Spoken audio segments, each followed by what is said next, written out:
ನಮಸ್ತೆ ಸ್ನೇಹಿತರೆ, welcome to Revathi smart class. ಎಲ್ಲರೂ ಹೇಗಿದ್ದೀರಾ? ಐ ಹೋಪ್ ಎಲ್ಲರೂ ಚೆನ್ನಾಗಿದ್ದೀರಾ ಅಂತ ಹೇಳಿ ಅಂದ್ಕೊಂಡಿದ್ದೀನಿ. ಯಾರೆಲ್ಲ ಚಾನಲ್ನ ಸಬ್ಸ್ಕ್ರೈಬ್ ಮಾಡ್ಕೊಂಡಿಲ್ಲ, ಸೊ ಪ್ಲೀಸ್ ಚಾನಲ್ನ ಸಬ್ಸ್ಕ್ರೈಬ್ ಮಾಡಿಕೊಂಡು ವಿಡಿಯೋನ ವಾಚ್ ಮಾಡಿ ಅಂತ ಕೇಳ್ಕೊತಿದ್ದೀನಿ. ನಿಮ್ಮ ಮೆಮೊರಿ ಪವರ್ನ ಚೆಕ್ ಮಾಡ್ಕೋಬೇಕಾ? ಹಾಗಾದರೆ ಈ ವಿಡಿಯೋನ ಎಂಡ್ವರೆಗೂ ಫೋಕಸ್ ಇಟ್ಟು ನೋಡಿ. ಕೊನೆಯಲ್ಲಿ ಕೇಳುವ ಸ್ಮಾರ್ಟ್ ಕ್ವಿಜ್ ಕ್ವಶನ್ಗಳಿಗೆ ಆನ್ಸರ್ನ ಮಾಡಿ ನಿಮ್ಮ ಮೆಮೊರಿ ಪವರ್ನ ಚೆಕ್ ಮಾಡ್ಕೊಳ್ಳಿ. ಸೊ ಬನ್ನಿ, ಇಂದಿನ ಕಂಪ್ಯೂಟರ್ ಬೇಸಿಕ್ ಥಿಯರಿ ಕ್ಲಾಸ್ನಲ್ಲಿ ನಾನು CPU ಫಂಕ್ಷನ್ನ ಬಗ್ಗೆ ಹಾಗೆ ಕಂಪ್ಯೂಟರ್ ಮೆಮೊರಿಯ ಬಗ್ಗೆ ನಾನು ಡೀಟೇಲ್ ಆಗಿ ತಿಳಿಸ್ಕೊಡ್ತಾ ಇದ್ದೇನೆ. ಬನ್ನಿ ವಿಡಿಯೋನ ಸ್ಟಾರ್ಟ್ ಮಾಡೋಣ. ಕಂಪ್ಯೂಟರ್ ಹೇಗೆ ಕೆಲಸವನ್ನು ಮಾಡುತ್ತೆ ಅಂದರೆ 3 ಬೇಸಿಕ್ ಸ್ಟೆಪ್ನ ಮೂಲಕ ಅದು ಕೆಲಸವನ್ನು ಮಾಡುತ್ತೆ. ಅದನ್ನು ನಾವು ಇನ್ಪುಟ್, ಪ್ರೊಸೆಸಿಂಗ್, ಔಟ್ಪುಟ್ ಅಂತ ಹೇಳಿ ಕರಿತೀವಿ. ಇಲ್ಲಿ ಇನ್ಪುಟ್ ಅಂದರೆ ನಾವು ಡಾಟಾವನ್ನು ಸಿಸ್ಟಮ್ಮಿಗೆ ಎಂಟ್ರಿ ಮಾಡುವುದನ್ನು ಇನ್ಪುಟ್ ಅಂಥೇಳಿ ಕರಿತೀವಿ. ಕಾಮನ್ ಡಿವೈಸ್ಗಳಾದ ಮೌಸ್ ಮತ್ತು ಕೀಬೋರ್ಡ್ ಮೂಲಕ ನಾವು ಇನ್ಪುಟ್ಟನ್ನು ಮಾಡ್ತೇವೆ. ನಾವು ಇನ್ಪುಟ್ ಮಾಡಿರುವ ಡಾಟಾ ನೇರವಾಗಿ CPU ಹೋಗುತ್ತೆ. CPU ಏನಾಗುತ್ತೆ, ಪ್ರೊಸೆಸಿಂಗ್ ಆಗುತ್ತೆ. ಆದ್ದರಿಂದಲೇ ನಾವು CPU ಸೆಂಟ್ರಲ್ ಪ್ರೊಸೆಸಿಂಗ್ ಯೂನಿಟ್ ಅಂತ ಹೇಳಿ ಕರಿತೀವಿ ಅಲ್ವಾ. CPU ಪ್ರೊಸೆಸಿಂಗ್ ಆದ ನಂತರ ಆ ರಿಸಲ್ಟು ಎಲ್ಲಿಗೆ ಹೋಗುತ್ತೆ, ಔಟ್ಪುಟ್ ಡಿವೈಸ್ಗೆ ಹೋಗುತ್ತೆ. ಔಟ್ಪುಟ್ ಡಿವೈಸ್ ಆದಂತಹ ಮಾನಿಟರ್ ಡಿಸ್ಪ್ಲೇ ಮೂಲಕ ನಾವು ರಿಸಲ್ಟನ್ನು ಪಡ್ಕೋತೇವೆ. ಇದು ಇನ್ಪುಟ್, ಪ್ರೊಸೆಸಿಂಗ್, ಔಟ್ಪುಟ್ ಫಂಕ್ಷನ್ಸ್. ಹಾಗಾದರೆ ಬನ್ನಿ, CPU ಪ್ರೊಸೆಸಿಂಗ್ನ ಯಾವ ಭಾಗಗಳ ಮೂಲಕ ಮಾಡುತ್ತೆ ಅನ್ನೋದನ್ನು ನೆಕ್ಸ್ಟ್ ನಾವು ನೋಡೋಣ. The CPU has several parts including. CPU 3 ಮುಖ್ಯ ಭಾಗಗಳ ಮೂಲಕ ತನ್ನ ಕಾರ್ಯವನ್ನು ನಿರ್ವಹಿಸುತ್ತೆ. ಯಾವ್ಯಾವುದು ಅಂದರೆ, first one control unit, second one arithmetic logic unit, third one memory unit. First one ನಾವು ಕಂಟ್ರೋಲ್ ಯೂನಿಟ್ನ ನೋಡೋದಾದರೆ, controlling input and output devices, the overall supervision of computer system. ಇಲ್ಲಿ ಕಂಟ್ರೋಲ್ ಯೂನಿಟ್ನ ಮುಖ್ಯವಾದ ಕೆಲಸ ಏನು ಅಂದರೆ, ಓವರಾಲ್ ಕಂಪ್ಯೂಟರ್ ಸಿಸ್ಟಮ್ನ ಕಂಟ್ರೋಲ್ ಮಾಡೋದು. Input device ಇರ್ಬೋದು, ಔಟ್ಪುಟ್ ಡಿವೈಸ್ ಇರ್ಬೋದು, ಈ ರೀತಿ ಕಂಪ್ಯೂಟರ್ನ ಭಾಗಗಳನ್ನು ಕಂಟ್ರೋಲ್ ಮಾಡುವಂಥ ಒಂದು ಕೆಲಸವನ್ನು ಕಂಟ್ರೋಲ್ ಯೂನಿಟ್ ಮಾಡುತ್ತೆ. ಇದರಲ್ಲಿ ಹೆಸರಲ್ಲೇ ಇದೆಯಲ್ವಾ ಕಂಟ್ರೋಲ್ ಅಂತ ಹೇಳ್ಬಿಟ್ಟು. ಕಂಟ್ರೋಲ್ ಯೂನಿಟ್ ಇಲ್ಲ ಅಂದರೆ ಯಾವುದೇ ಕಂಪ್ಯೂಟರ್ನ ಭಾಗಗಳು ಸರಿಯಾಗಿ ಕೆಲಸವನ್ನು ನಿರ್ವಹಿಸಲ್ಲ. ಕೀಬೋರ್ಡ್ ಇರ್ಬೋದು, ಮೌಸ್ ಇರ್ಬೋದು, ತಮ್ಮ ಒಂದು ಕೆಲಸವನ್ನು ಮಾಡಬೇಕಾದ್ರೆ ಯಾವುದೇ ಒಂದು ಪ್ರಾಬ್ಲಮ್ ಆದರೆ ನಮಗೆ ಕಂಟ್ರೋಲ್ ಯೂನಿಟಲ್ಲಿ ಅದು ಆ ಪ್ರಾಬ್ಲಮ್ನ ಬಗ್ಗೆ ನಮಗೆ ಇನ್ಸ್ಟ್ರಕ್ಷನನ್ನು ಕೊಡುತ್ತೆ. ಈ ರೀತಿ ಕಂಪ್ಯೂಟರ್ನ ಒಂದು ಭಾಗಗಳು ಸರಿಯಾಗಿ ಕೆಲಸ ನಿರ್ವಹಿಸಬೇಕು ಅಂದರೆ ಕಂಟ್ರೋಲ್ ಯೂನಿಟ್ ಅಗತ್ಯವಾಗಿ ಬೇಕು. Second one arithmetic logic unit. ಇದನ್ನು ALU ಅಂಥೇಳಿ ಕರೀತಾರೆ. ALU performs arithmetic and logical operations on data such as addition, subtraction, multiplication, division and OR and NOT. Arithmetic logic ಯೂನಿಟ್ನಲ್ಲಿ ಮಲ್ಟಿಪ್ಲಿಕೇಶನ್ ಇರ್ಬೋದು, ಸಬ್ಸ್ಟ್ರಾಕ್ಷನ್ ಇರ್ಬೋದು, ಡಿವಿಷನ್ ಇರ್ಬೋದು, addition ಇರ್ಬೋದು, ಈ ರೀತಿ ಒಂದು ಅಂಕಗಣಿತಕ್ಕೆ ಸಂಬಂಧಪಟ್ಟ ಒಂದು ಕೆಲಸಗಳು, ಕ್ರಿಯೆಗಳು ಎಲ್ಲಿ ನಡೆಯೋದು, ಅರ್ಥಮೆಟಿಕ್ ಲಾಜಿಕ್ ಯೂನಿಟ್ನಲ್ಲಿ. ಹಾಗೆ ಲಾಜಿಕಲ್ಗೆ ತಾರ್ಕಿಕ ವಿಷಯಕ್ಕೆ ಸಂಬಂಧಪಟ್ಟ ಯಾವುದೇ ಒಂದು ಕೆಲಸಗಳು ನಡೆಯೋದು ಎಲ್ಲಿ, ಅರ್ಥಮೆಟಿಕ್ ಲಾಜಿಕ್ ಯೂನಿಟ್ನಲ್ಲಿ. ಥರ್ಡ್ ಒನ್ ಬಂದುಬಿಟ್ಟು memory unit. Memory is an important part of a computer that stores the program or data, handles memory related tasks.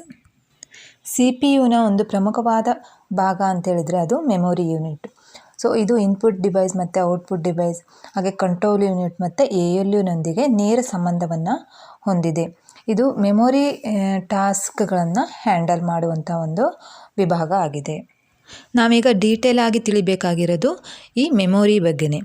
Computer memory ಅಂದರೆ ಏನು, ಮೆಮೊರಿನಲ್ಲಿ ಇರುವಂತಹ ಭಾಗಗಳು ಯಾವುದು, ಮೆಮೊರಿನ ಹೇಗೆ ಮೆಜರ್ಮೆಂಟ್ ಮಾಡ್ತಾರೆ, ಇವೆಲ್ಲ ಮುಂದೆ ನಾವು ಡೀಟೇಲ್ ಆಗಿ ಇವಾಗ ನೋಡೋಣ.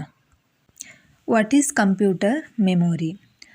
Computer memory is the storage space in the computer. A memory is just like a human brain. It is used to store data and instruction. Memory is one of the basic function of a computer because without it a computer would not be able to function properly.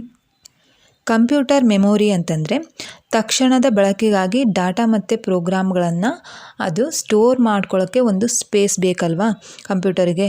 ಆ ಒಂದು ಸ್ಪೇಸನ್ನು ಇಲ್ಲಿ memory ಅಂತ ಹೇಳಿ ಕರಿಬೋದು. For example ನಾವು keyboard ಮೂಲಕ type ಮಾಡಿರುವಂತಹ ಡಾಟಾನ ಅದು ರೀಸೆಂಟಾಗಿ ತಕ್ಷಣಕ್ಕೆ ತೊಗೊಬೇಕು. ಸೊ ಆ ಒಂದು ತೊಗೊಳೋದಕ್ಕೆ ಅದಕ್ಕೆ ಸ್ಟೋರೇಜ್ ಬೇಕಾಗತ್ತೆ. ಆ ಸ್ಟೋರೇಜನ್ನು ನಾವಿಲ್ಲಿ ಮೆಮೊರಿ ಅಂಥೇಳಿ ಕರಿತೀವಿ. ಈ ಮೆಮೊರಿಯು ಕಂಪ್ಯೂಟರ್ನ ಒಂದು ಮೂಲಭೂತ ಕಾರ್ಯಗಳಲ್ಲಿ ಒಂದಾಗಿದೆ. ಯಾಕಂದರೆ ಮೆಮೊರಿ ಇಲ್ಲದೆ ಕಂಪ್ಯೂಟರ್ನ ಯಾವ ಕಾರ್ಯಗಳು ಸಹ ನಡೆಸೋಕ್ಕೆ ಸಾಧ್ಯ ಇಲ್ಲ. ಈ ಒಂದು ಮೆಮೊರಿ ಮಾನವನ ಮೆದುಳಿನ ರೀತಿ ಇದನ್ನು ಕೆಲಸವನ್ನು ನಿರ್ವಹಿಸುತ್ತೆ. ಬಟ್ ಇಲ್ಲಿ ಇನ್ನೊಂದು ಅಂಶ ಅಂತಂದರೆ ಮಾನವನ ಮೆಮೊರಿಯು ಕಂಪ್ಯೂಟರ್ ಮೆಮೊರಿಗಿಂತ ಜಾಸ್ತಿನೇ ಇದೆ ಅಂತ ಹೇಳ್ಬೋದು. ಯಾಕಂದರೆ ಕಂಪ್ಯೂಟರ್ನ ಕಂಡುಹಿಡಿದಿದ್ದೇ ಮಾನವ ಅಲ್ವಾ. ಸೊ ಆದರೆ ಇಲ್ಲಿ ಇನ್ನೊಂದು ಡಿಫ್ರೆನ್ಸ್ ಕಂಪ್ಯೂಟರ್ ಮೆಮೊರಿಗೂ ಮತ್ತು ಹ್ಯೂಮನ್ ಬ್ರೈನಿಗೂ ಒಂದು ಮೇಯ್ನ್ ಡಿಫ್ರೆನ್ಸ್ ಅಂದರೆ ನಾವು ಎಲ್ಲವನ್ನು ಮರ್ತು ಬಿಡ್ತೀವಿ, ಆದರೆ ಕಂಪ್ಯೂಟರು ಮರೆಯಲ್ಲ. ಸೊ ಎಲ್ಲವನ್ನು ಸಹ ನೆನಪಲ್ಲಿ ಇಟ್ಕೊಳ್ಳುತ್ತೆ. ಹಾಗಾದರೆ ಬನ್ನಿ ಕಂಪ್ಯೂಟರ್ ಮೆಮೊರಿನ ಯಾವ ರೀತಿ ಮೆಜರ್ಮೆಂಟ್ ಮಾಡ್ತಾರೆ ಅನ್ನೋದನ್ನು ನಾವಿಲ್ಲಿ ನೋಡೋಣ. Memory measurement are used to quantify the amount of data that can be stored or processed by a computer system. Bit is the smallest storage unit for data, showing either a 0 or 1 in binary form. So ನಾವು computer ಮೆಮೊರಿನ ಮೆಜರ್ಮೆಂಟ್ನ ಅರ್ಥ ಮಾಡ್ಕೋಬೇಕಂದ್ರೆ ಬಿಟ್ ಅಂದರೆ ಏನು ಹಾಗೆ byte ಅಂದರೆ ಏನು ಅಂಥೇಳಿ ಅರ್ಥ ಮಾಡ್ಕೋಬೇಕಾಗತ್ತೆ. ಸೊ ಕಂಪ್ಯೂಟರ್ಗೆ ನಾವು ಮಾತಾಡುವಂಥ ಕನ್ನಡ, ಇಂಗ್ಲೀಷ್, ಹಿಂದಿ ಈ ಭಾಷೆಗಳು ಯಾವುದೇ ಒಂದು ಭಾಷೆಗಳು ಅರ್ಥ ಆಗೋದಿಲ್ಲ.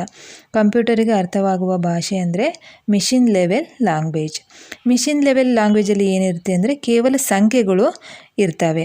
ಹಾಗಾದರೆ ಯಾವ ಸಂಖ್ಯೆಗಳು? 0 ಮತ್ತು 1 ಈ 2 ನಂಬರ್ಗಳು ಇದು ಮಿಷನ್ ಲೆವೆಲ್ ಲ್ಯಾಂಗ್ವೇಜಲ್ಲಿ ಇರುತ್ತೆ. ಇದನ್ನು ಏನಂತೇಳಿ ಕರೀತಾರೆ? ಬೈನರಿ ಡಿಜಿಟ್ ಅಂತೇಳಿ ಕರೀತಾರೆ. ಸೊ ಇನ್ನೊಂದು ಸರಿ ಹೇಳ್ತೀನಿ. ಮಿಷಿನ್ ಲೆವೆಲ್ ಲ್ಯಾಂಗ್ವೇಜಲ್ಲಿ ಇರುವಂಥ ಸಂಖ್ಯೆಗಳು 0 ಮತ್ತು 1 ಅದನ್ನು ನಾವು ಬೈನರಿ ಡಿಜಿಟ್ ಅಂತೇಳಿ ಕರಿತೀವಿ. ಸೊ ಇದನ್ನು ಶಾರ್ಟಾಗಿ ಬಿಟ್ ಅಂತೇಳಿ ಕರೀತಾರೆ. ಸೊ ಇವಾಗ ನಿಮ್ಗೆ ಅರ್ಥ ಆಗಿರ್ಬೋದು ಬಿಟ್ ಅಂದರೆ ಸೊ ಬೈನರಿ ಡಿಜಿಟ್. ಇಲ್ಲಿ 4 ಸಂಖ್ಯೆಗಳು ಬರ್ಬೋದು.